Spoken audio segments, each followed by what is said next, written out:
Мен ар жақтағы қамалдан осы көше бойымен осылай келдім. Ең басты көшелердің бірі.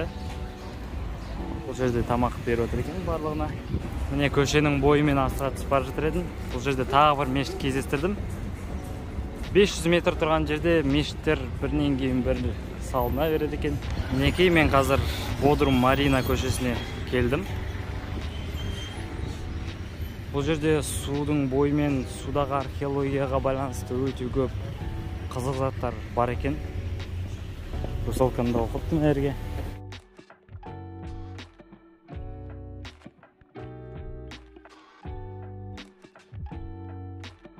Мен енді City Walls Галикарнассос сұрлары дейді. Осындай тағы бір тарихи жерге келдім. Бұл жерде кезінде стена болыпты, Галикарнассостың. Ал мен болса өстіп күннің астында жүрмін. Бірақ оның өзінен де сақтанып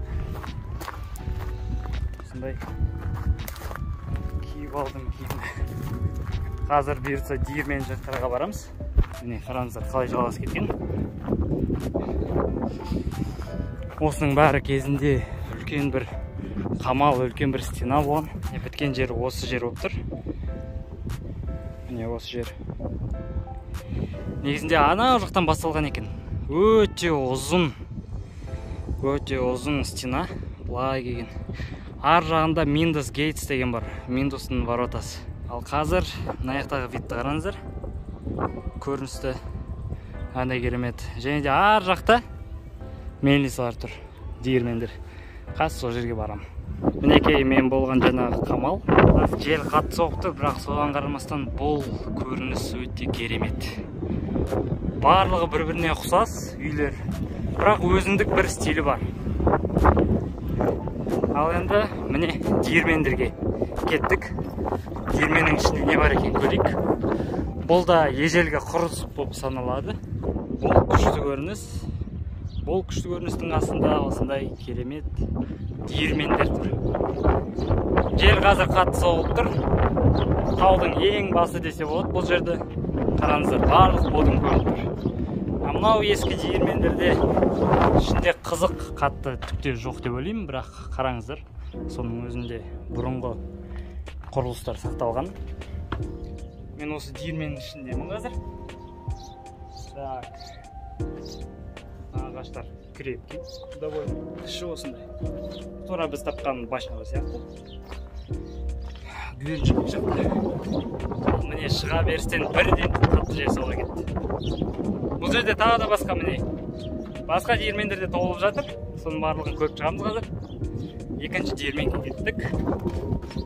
Міне екінші диірмен. Бұның үші соншалықты таза емес екен. Кір, бас десе де болады. Бірақ соның өзінде бұл жерде осындай қызық құрылыс сақталыпты. Міне біреу осы жерде қонатын да сияқты. Жақсы, бұл екінші диірмен. Бұның ішінде не бар екен? Бұл үшінші диірмен. Үшінші диірменнің ішінде аса қатты қызық зат жоқ екен. Бұның ішінде де туристер Россиядан да, Европадан да өте көп келді.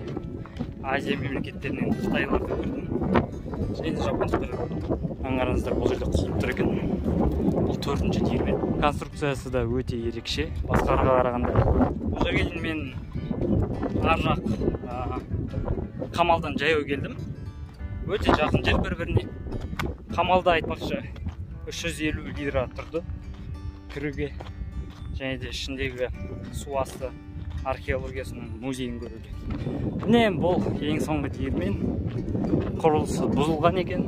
Барлық диірмендерде байқағаным осындай лестницалар.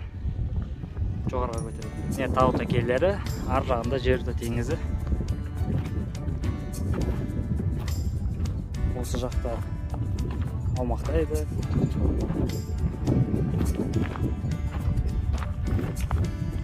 Өз-өздерімен тыныш. Мен қазір Миндос вороталарына кетіп бара жатырмын. Ал қазір жүріп бара жатқан жерлерім Галикарнассостың ежелгі стеналары осындай қалыпта сақталған. Ар жаққа дейін. Мен жүргеніне 2 километр өтті. 2 километр бойы, 3 километр бойы осындай қамалып жалғасып жатыр. Міне тура осы Миндостың қасында осындай жиналып отыратын жер бар екен, бұрынғы замандағы. Міне Миндос Гейтс. Өте керемет көрініс. Бұл бағанадан бері жалғасып жатқан стенаның ең соңғы жері. Міне Миндос Гейттің ішіндемін мен, бірінші қамалының ішінде, башнясының ішінде. Осы екі ортадан тілек айтып өту керек дейді. Сондықтан солай істейік.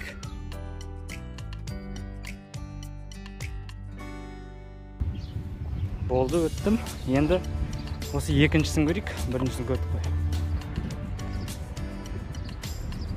Мінекей.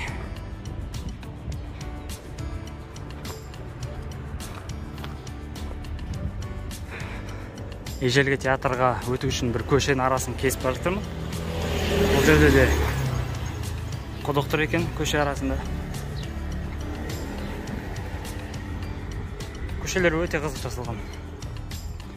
Көше бойынша жаяу жүру өте кішкене қиындау болып келеді. Дайын болмасаң. В целом нормально, в принципе. 15 мың, 20 мың қадам жүріп тастадым мен бүгінгі күнге. Барлығын бүгінгі күнде аралап бітірейін деп қалдым.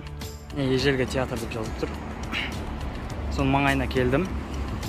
Міне ежелгі театр. Кіру тегін деп жазылған екен. Бірақ сонда да мен біраз кешіп қалған сияқтымын. Өйткені аяқта барлығын жауып тастапты. Міне бұрынғы театр көрінісі. Бұл жерге сонымен кіре алмай қалдық. Неге жабық тұрғаны белгісіз.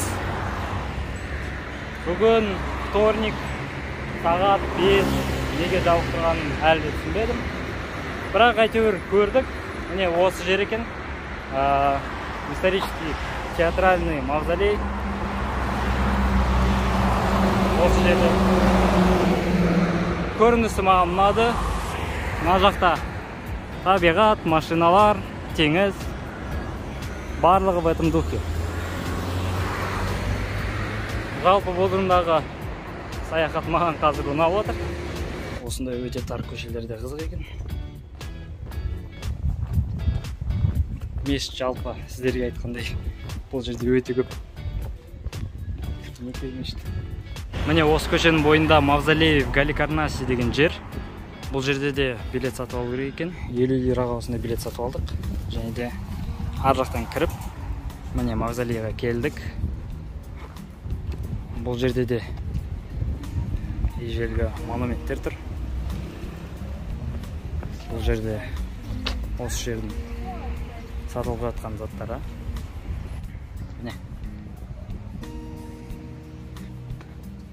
Бұл жердегі ежелгі заттарды жай ғана тастай салған ба, немесе осылай тұрды ма белгісіз. Бірақ негізі осы жақта тұрған сияқты осының барлығы. Мінекей бұл жерде ежелгі мавзолей тұрған.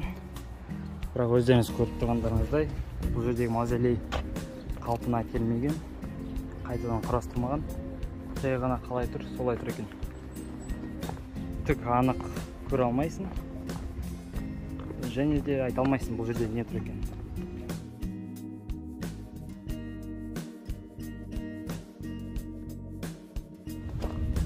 Міне.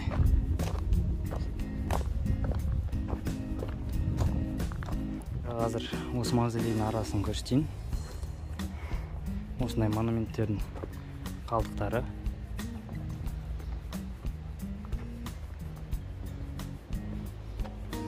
Міне бұл монумент фундаменті болған. Осы жерден бұлай болған үлкен мавзолей емес пе? Соның барлығы қазір өстіп құрылып жатыр. Осындай тастар бар екен. Ал бұл болса құдық кезіндегі. Бұл жерде де ежелгі мүсіндер.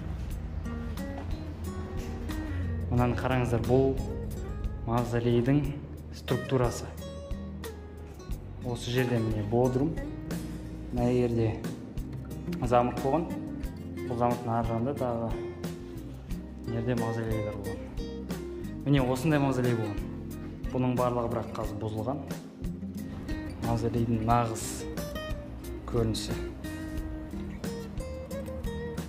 Мүсін жасалған, әдемі қойылған.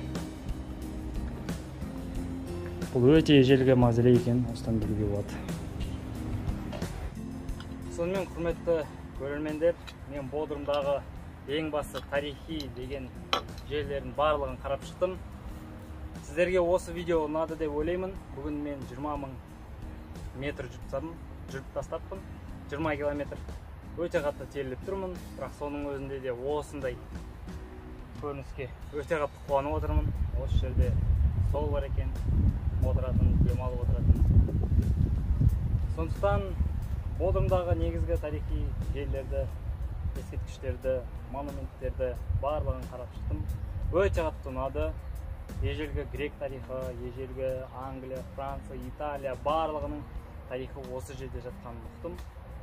Бодрум деген негізінде керемет қала екен. Көптеген мықты кісілердің туып өскен жері екен. Сондықтан мен осы жерде болғаныма мен өте қуаныштымын. Сіздерге де осы видеоның соңына дейін қарағандарыңызға көп рахмет. Келесі видеода жолыққанша сау болыңыздар.